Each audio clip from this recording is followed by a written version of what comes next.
지금 들어오고 계십니다. 뒤에 들어오셔서 큰 박수를 부탁드립니다. 홍준표, 홍준표, 홍준표, 홍준표, 홍준표. 시민 여러분, 큰 박수로서 홍준표 후보님을 맞이해 주시기 바랍니다.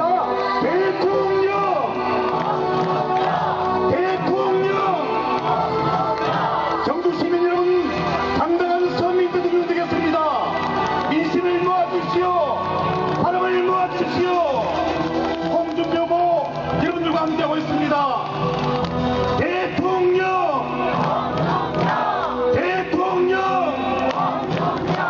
서민 대통령 되어야 되지 않겠습니까? 정주 시민 여러분, 다시 한번 박수 보내주시기 바랍니다. 사랑스러운 우리의 홍준표 후보 여러분들과 함께하고 있습니다. 여러분 박수 만들어주시기 바랍니다. 약속을 지키는 대통령 되겠습니다. 당당한 서민 대통령 되겠습니다. 홍준표입니다. 5월 9일 경주의 민심을 도와주십시오.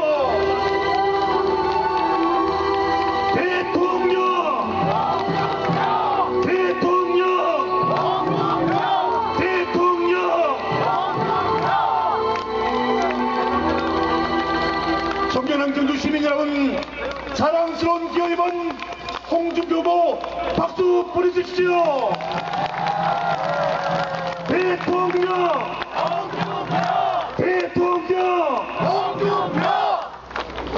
존경하는 경주 시민 여러분, 95년도 제가 검사를 그만두고 경주로 내려오려고 했습니다. 그때 경주로 내려오려고 한 것은 저희들이 서부 경남 일대를 떠돌다가 마지막으로 정착한 곳이 74년 6월 30일 날 울산입니다. 울산에서 내 가족들은 지금까지 한 40년 이상 살고 있습니다. 울산지청에 검사를 하면서 바로 이웃의 경주를 자주 왔었습니다. 그래서 95년도 검사를 그만두고 난 뒤에 우리 집사람을 설득을 해서 경주에 살러 가자. 거기 가면 경주는 공장지대가 없어서 공해가 없다. 그리고 사철 따뜻하기 때문에 경주지청 앞에 조그마한 변호사 사무실 하나 내놓고 한 달에 500만 원은 벌릴 수 있지 않겠나. 그러면 거기서 편하게 살자. 이렇게 해서 그 당시에 경주로 살러 오려고 집사람을 설득을 한 달을 했어요. 한 달을 했는데 우리 집사람이 전라도 여자입니다. 반대를 하면서 하는 말이, 서울은 자기 친구들이 많은데 경주로 가면 나는 친구가 없다. 당신은 그 대구에서 학교를 다녀가지고 친구들이 얼마나 많냐. 대구하고 경주가 가까운데. 근데 당신은 재미있게 살고 나는 맨날 경상도 내려가가지고 내가 전라도 출신인데 친구도 없고 어떻게 사냐. 한 달을 설득하다가 설득을 못하고 내가 서울에 그대로 산 일이 있습니다. 그래서 사실 경주에서 제가 울산에서 검사할 때는 보문저 수지에 낚시하러 주말마다 오곤 했습니다. 그때는 보문저 수지에 고기가 참 많았습니다. 제가 오늘 경주에 와서 이 이야기를 말씀을 드리는 것은 포항을 거쳐서 이제 경주로 왔습니다. 저희 당이 참 어렵습니다. 탄핵이 되고 난 뒤에 저희 당이 대선을 치르기가 굉장히 어렵습니다. 박근혜 대통령이 파면을 당하고 구속이 되고 그 뒤로 대선을 치르니까 탄핵의 여파로 저희들이 굉장히 어려운 선거를 치릅니다. 그런데 이제 탄핵 대선이 북핵 위기로 안보 대선이 바뀌고 나니까 저희 당이 이제 좀 살아나기 시작을 했습니다. 특히 TK를 중심으로 우리 당에 대한 옛날의 지지세가 뭉치기 시작해서 요즘은 이번 대선 한번 해볼만 하다 그런 생각으로 오늘 경주 시민 여러분들을 찾았습니다. 경주는 제가 참 마음속에 그리던 그런 곳입니다. 지금 대한민국이 굉장히 어렵습니다. 정치도 대란이고 경제도 대란이고 사회도 대란이고 남북 문제도 대란이고 북핵 위기로 북한과 미국이 일촉즉발의 위기에 와 있습니다. 이런 위기의 순간에 좌파 정권이 다시 탄생을 한다면 대한민국이 참 살기가 어려워질 겁니다. 제가 경남지사를 하면서 참 힘들게 4년 4개월을 보냈습니다. 7살까지 경남 창녕에서 살다가 주로 이제 대구에서 생활을 했습니다. 초중고등학교를 보내면서. 그리고 이제 서울로 올라갔다가 50년 만에 내 경상남도 지사로 다시 고향에 한번 내려가 봤습니다. 경남이 빚이 1조 한 4천억의 빚이 있었습니다.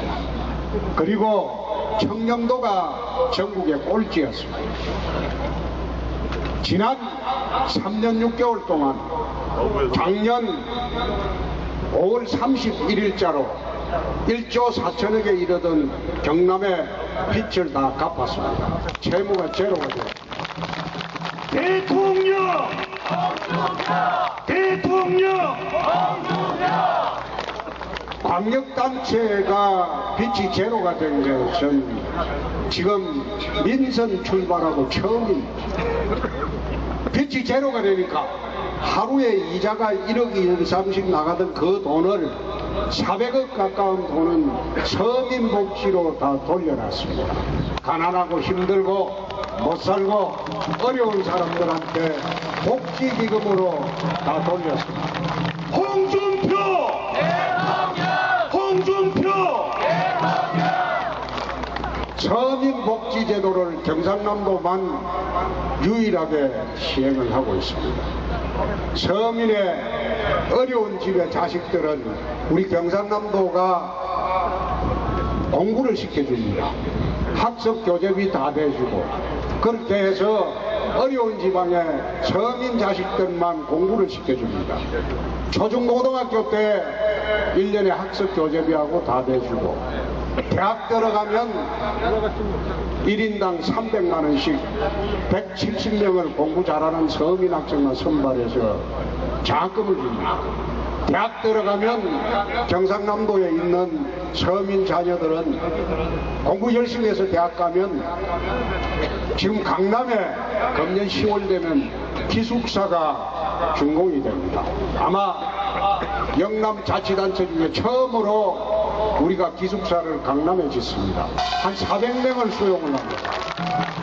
그렇게 되면 경상남도의 서민 자녀들은 공부만 열심히 하면 서울에 한 15만원 정도, 지금 아마 서울에서 생활하려면 100만원이 훨씬 더 들 겁니다. 허리가 휘죠. 그런데 한 15만원 정도 받고 삼시세끼 주고 공부할 수 있는 도서관 마련해 주고 강남에 지금 만들고 있습니다.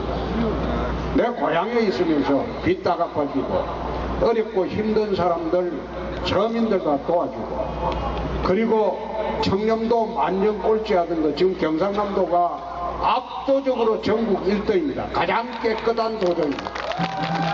홍준표! 홍준표! 제가 빚을 갚으면서 경상남도에 땅 한 평을 팔지 않았습니다. 경상남도에 자산을 팔아서 빚 갚은 게 아니고 내부 행정개혁, 그 다음에 재정개혁, 예산개혁을 해서 그 돈을 절약해서 3년 6개월간 1조 4천억을 깨끗이 갚았습니다. 지금 거래 갚는 과정에서 민주노총 강성기종노조하고 싸움이 붙었어요. 그게 진주 어려운 사건입니다.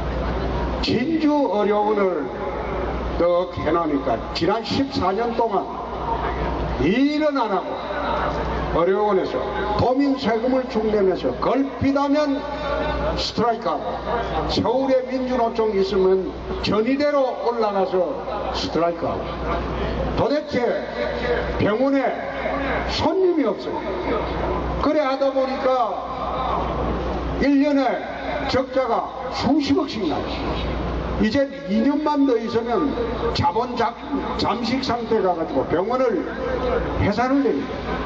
그래서 정상화하려고 한번 물어봤어요. 이 정상화하는 방법이 뭐냐? 그러니까 우리 공무원들이 폐업을 하는 게 정상화입니다. 이거는 절대 할 수가 없습니다. 역대 도지사가 14년 동안 노조가 무서워서 손을 못 댔다고. 그래서 내가 도민들 세금 공짜로 주워 먹는 이런 강성기종노조는 내가 이거는 그냥 두지 않는다. 그리고 폐업을 했습니다. 폐업을 하고 3년 동안 민주노총하고 붙었어요. 붙어서 3년 만에 이겼습니다.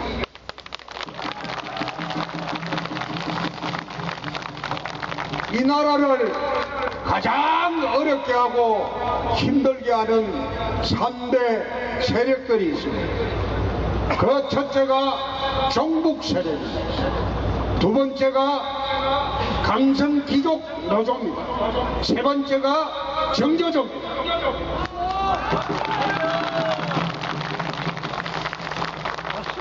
정조조의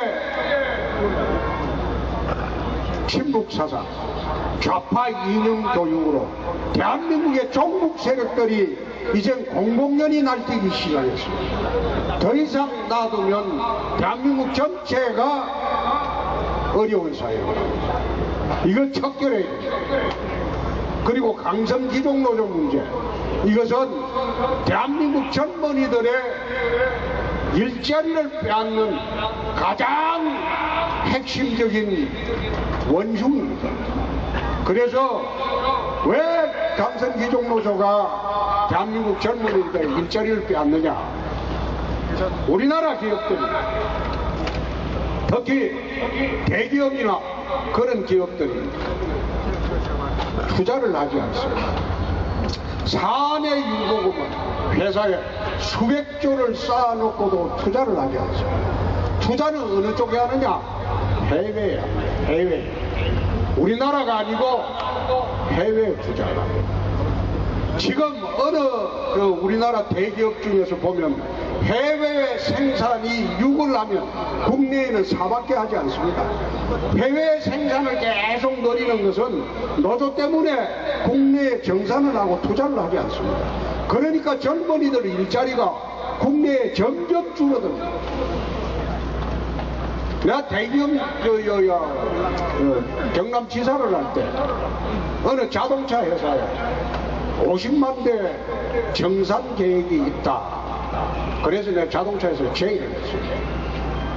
경상남도 하동에 간사만에 매립을 하는데 내가 100만 평을 줄 테니 하동으로 와라. 그거는 하동 항구가 있어 자동차 수출하기도 쉽다. 아주 싼 값에 줄게. 없나? 그랬지만은 2, 3일 있다가 들어온 대답이 우리는 강성노조 때문에 우리나라에 재투자할 생각도 없고 정산할 계획이 없습니다. 사흘 있다 보니까 북경에 50만 대 정산한다고 발표를 했어요. 이런 식으로 대기업들을 해외로 전부 생산기지를 내쫓습니다. 그러니까 국내에 일자리가 없어져요. 정치권의 좌파 성향의 정치인들 대기업을 범죄시하고 도둑놈 취급하고 이렇게 하다 보니까 우리나라 투자가 안 돼요. 그러니까 젊은이 일자리들이 점점 없어져요. 또 문재인 후보 이번에 공장한 거 보십시오. 북한의 개성공단에 2천만 평 공단을 만든다고 합니다. 그런데 북한에 2천만 명 공단을 만들면 창원의 국가산업단지, 기계공업산업단지의 3배입니다. 3배. 그 북한의 일자리가, 북한 청년들의 일자리가 수십만 개가 생깁니다. 그러면 우리 한국에서 중소기업들이 올라가야 돼요. 중소기업들이 전부 개성공단에 가서 일을 하면 그 일자리가 누가 생깁니까? 북한 청년 일자리 확보 대책입니다. 그런 대책을 세워놔놓고 청년 일자리 대책을 세운다고 지금 문재인 후보가 이야기를 참 의의가 없다는 그런 생각입니다. 또 하나, 북한을 주적이라고 하지 않습니다. 북한을 주적이라고 하지 않으면 대한민국 60만 군대는 왜 있습니까? 주적이 없는데 왜 군대를 만듭니까? 북한을 주적이라고 이야기하지 않고 당선되면 북한에 제일 먼저 간다고 하고, 그렇게 하면 DJ 노무현 때 북한에 퍼준 돈이 70억 달러입니다. 8조가 넘습니다. 8조 한 4천억이 됩니다. 그러면 DJ 노무현 때 북한에 퍼준 돈이 무엇이 돼서 내려왔습니까? 핵이 돼서 내려왔습니다. 원래 핵폭탄 하나 생산하는데, 만드는데 1억 달러에서 3억 달러 정도 듭니다. 1억 달러에서 3억 달러. 그러면 북한이 무슨 달러가 있어서 핵 개발을 했을까요? 그거는 좌파 정부 10년 동안 자기들이 받은 돈, DJ 노무현 정부한테 받은 돈, 그게 핵이 돼서 지금 우리를 공갈을 치고 있습니다. ICBM 개발 비용도 다 저는 대부분 거기에서 나온 돈으로 그래 봅니다. 그래서 지금 대한민국은 12월 9일 날 선거가 단순히 대통령 선거라기보다는 체제, 어떤 체제를 선택할 것인가, 그런 선거예요. 좌파 정부를 선택할 것인가, 우파 정부를 선택할 것인가, 보수 우파 정부를 선택할 것인가, 진보 좌파를 선택할 것인가, 그런 선거라고 저는 봅니다. 지금 10몇 명의 후보가 나와 있지만은 대선 이거 간단합니다. 좌파 후보가 3명이 있습니다. 1번 후보가 친북 좌파 후보입니다. 3번 후보가 자기는 어정쩡하게 하지만은 그 뒤에는 박지원 대표가 있습니다. 3번 후보 뒤에는 박지원 대표가 있습니다. 오늘 또 박지원 대표가 참 재미있는 말을 했습니다. 안철수가 대통령 되면 자기는 초대 평양대사로 간다는 겁니다. 아니, 그 발표를 방금 했어요. 자기는 안철수가 대통령이 되면 초대 평양대사로 가서 대북 정책을 자기가 하겠다는 겁니다. 그렇게 발표를 했어요. 그러면 안철수가 대통령이 되면 대북 정책에 관한 한 누가 대통령입니까? 박지원입니다. 마찬가지로 문재인 후보가 대통령이 되면 대북 정책에 관한 대한민국의 대통령은 김정은이가 됩니다. 북한에 가서 다 물어봐야 되니까 우리 이거 해도 되느냐 저거 해도 되느냐. 오늘 그 송민승 해고록에 거기 나왔지 않습니까? 응? 북한의 인권 문제 결의할 때 당신 북한에 물어보고 한다면서 이래 물어보니까 딱 잡았댔잖아. 아니라고.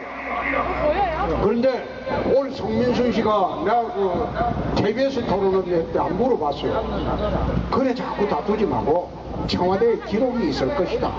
그 기록 공개하면 뻔히 드러나는데 왜 거짓말을 하냐. 그러니까 자기 안 했다고 딱 잡았거든요.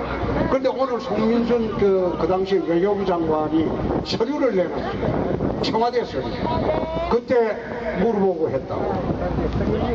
대통령은요 거짓말은 해서 안 됩니다. 거짓말하는 대통령은 옛날에 미국에 워터게이트 거짓말하다가 닉슨이 파면이 됐지 않습니까? 어떤 이유로도 국민 앞에 거짓말을 해서는 안 됩니다. 그래서 저는 오늘 그 관훈 토론회 가서 오전에 하면서 문재인 씨는 절대 대통령이 될 수가 없다. 국민 앞에 거짓말을 벌써 몇 번을 했다.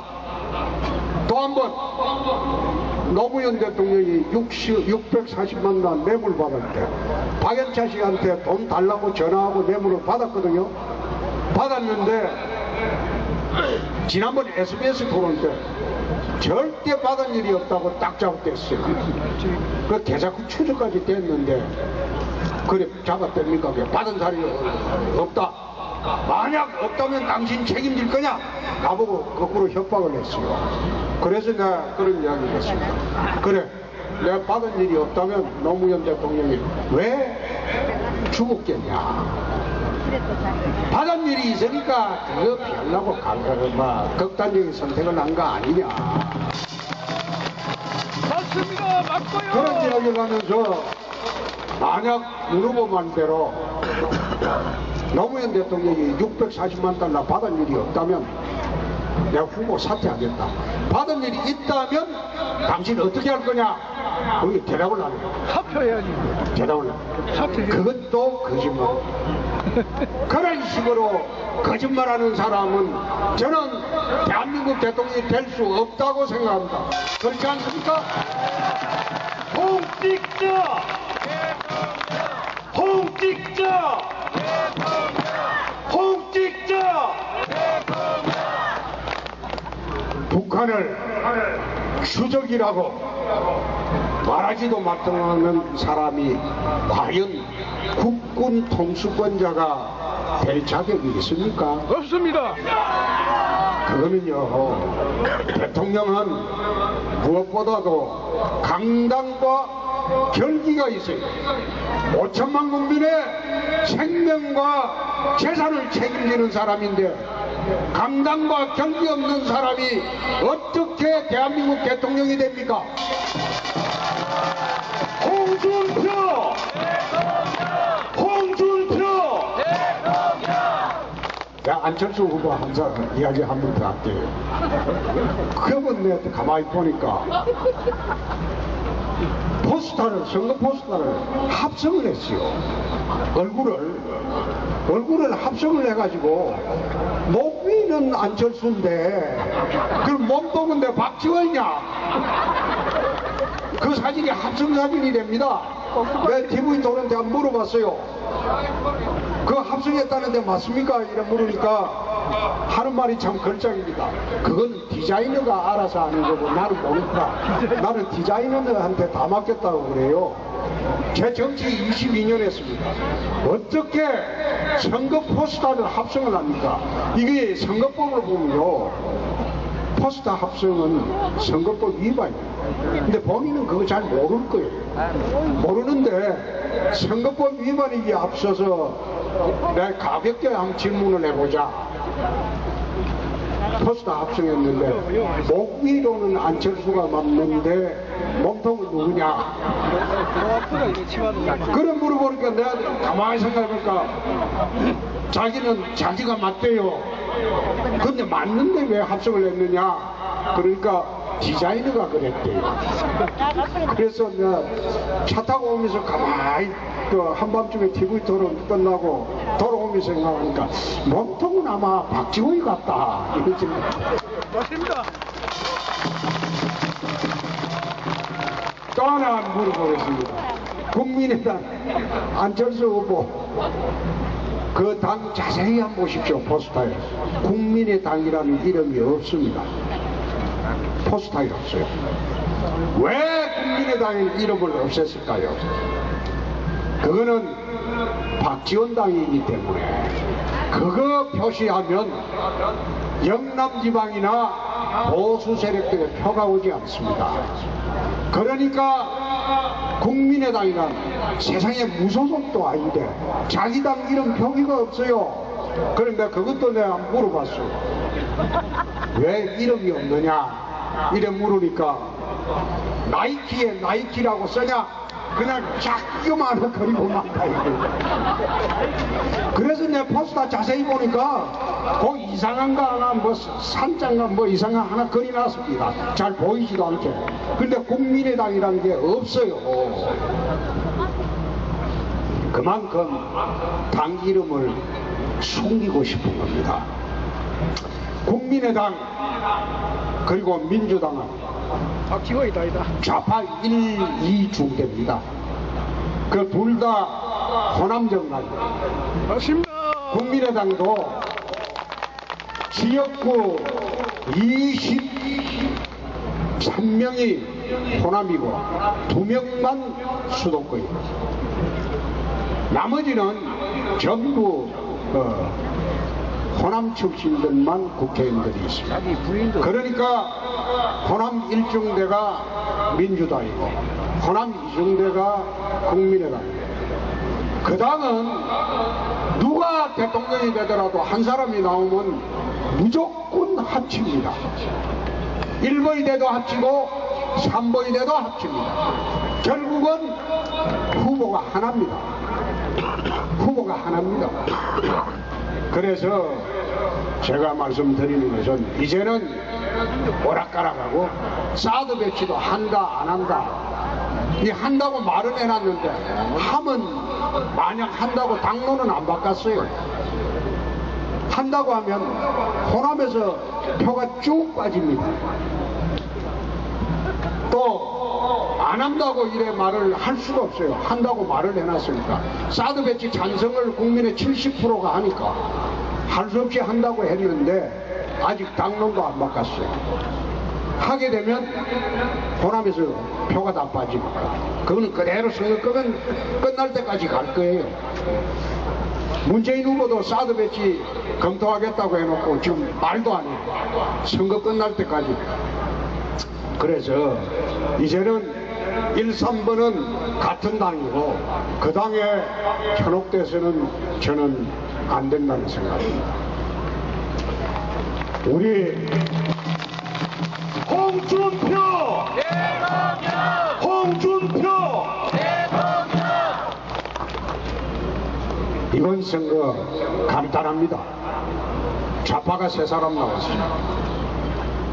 1번, 3번, 5번 똑같은 좌파 후보. 우파는 2번 한 사람 나왔습니다. 뭐 바른 정당이니 틀린 정당이니 그거는 볼 거 없고. 그래서 좌파가 3사람이고 사실상 우파가 홍준표밖에 없습니다. 보수 우파가. 그렇다면 우리 보수 우파 진영에서는 질래야 질 수 없는 선거입니다. 질래야 질 수 없는 선거. 현혹이 안 되고 제대로 뭉치기만 하면 무조건 이기는 선거입니다. 제가 제일 처음 걸었던 게 안보 대통령입니다. 대한민국의 5천만 국민의 생명과 재산을 책임지는 대통령이 되겠다 했습니다. 그게 안보 대통령. 여기 나와 있는 사람들 중에 홍준표만큼 배짱 있고 배심 있고 강단과 결기 있는 사람이 그 누가 있습니까? 홍찍자! 홍찍자! 두 번째 제가 내걸은 구호를 자세히 보시면 서민 대통령입니다. 원래 이 서민이란 말은 좌파의 전유물입니다. 우리 보수 우파에서는 잘 쓰지 않는 그런 용어입니다. 그런데 왜 보수 우파의 정통인 자유한국당의 후보로 나온 사람이 좌파 용어인 서민 대통령이 되겠다고 했을까요? 이 땅의 70%가 서민들입니다. 누가 대통령이 되더라도 서민들의 예환을 보듬어 줄 수 있는 사람이 대통령이 되고 저는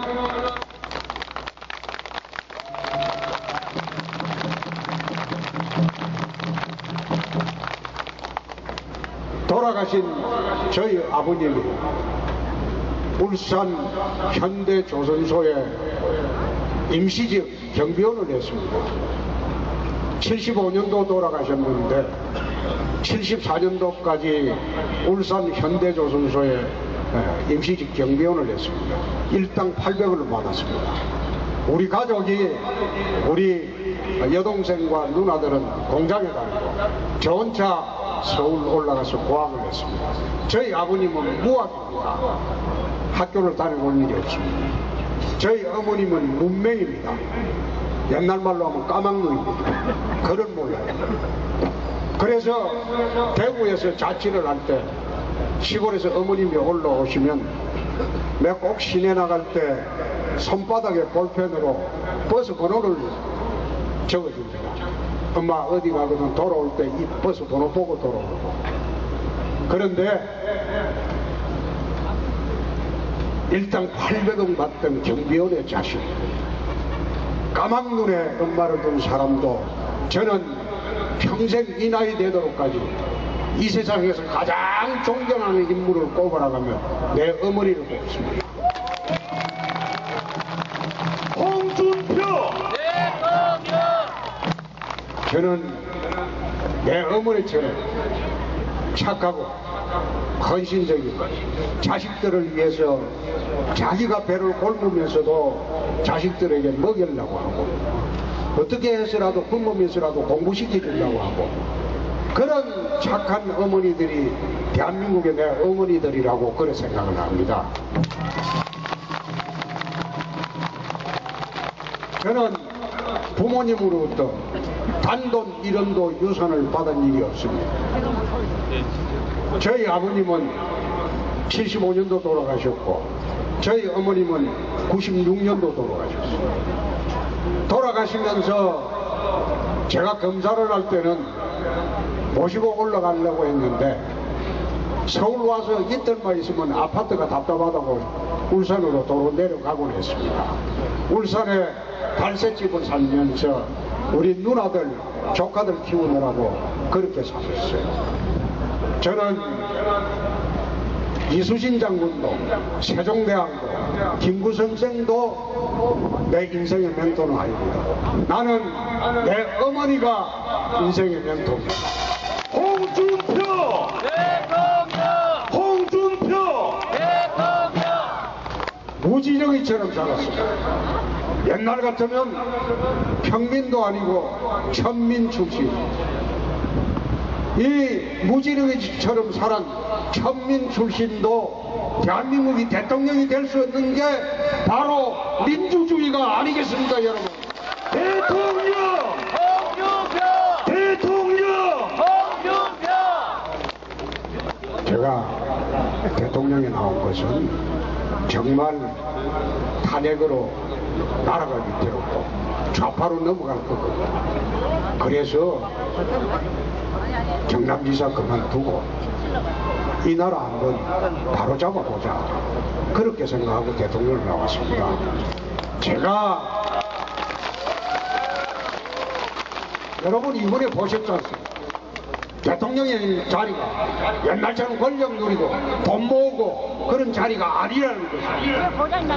5년 동안 이 나라 서민들을 위해서 열심히 일하고 서민들 돌보고 그리고 대한민국의 북한에 아부해 가면서 눈치 보면서 그런 대한민국 만들지 말고 당당히 북한을 제압을 하고 북한을 굴복시키는 그런 강인한 대통령이 하면 되려고 해요. 홍준표! 홍준표! 이 나라 젊은이들이 내가 그런 농담으로 한 이야기 있습니다. 내가 정말 보십시오. 보시고 과연 홍준표가 대한민국 대통령을 시켜도 되겠다. 일당 700원 받던 경비원의 아들도 이 대통령이 될 수 있는 게 민주주의다. 옛날 같으면 우린 천민이죠, 천민. 양민도 안 되고. 그런데 그게 민주주의다. 그렇게 보시면 아들들 좀 설득하고 젊은이들 좀 설득해서 우리 압도적으로 우리 좀 밀어주시기 바랍니다. 오늘 경주시민 여러분 정말로 감사합니다. 오늘 나오신 분들이 가정에 돌아가시면 옆집에 지금 우리가 언론도 우리 편이 아니라서 믿을 수가 없어요. 여론조사도 우리 편이 아니라서 믿을 수가 없어요. 그러니까 오늘 오신 분들이 제 말이 맞다면 돌아가셔서 이웃에 정부 이야기하시고 요즘 스마트폰에 어르신들도 다 하잖아요. 다 연락을 하셔서 5월 9일날 대한민국에 강력한 홍준표 정권을 세울 수 있도록 여러분 도와주시기 바랍니다. 감사합니다. 대통령! 대통령! 당당한 시민 대통령 홍준표에게 뜨거운 박수를 주시기 바랍니다. 경주 시민 여러분께 큰 소로서 인사드리겠습니다. 경주 시민 여러분,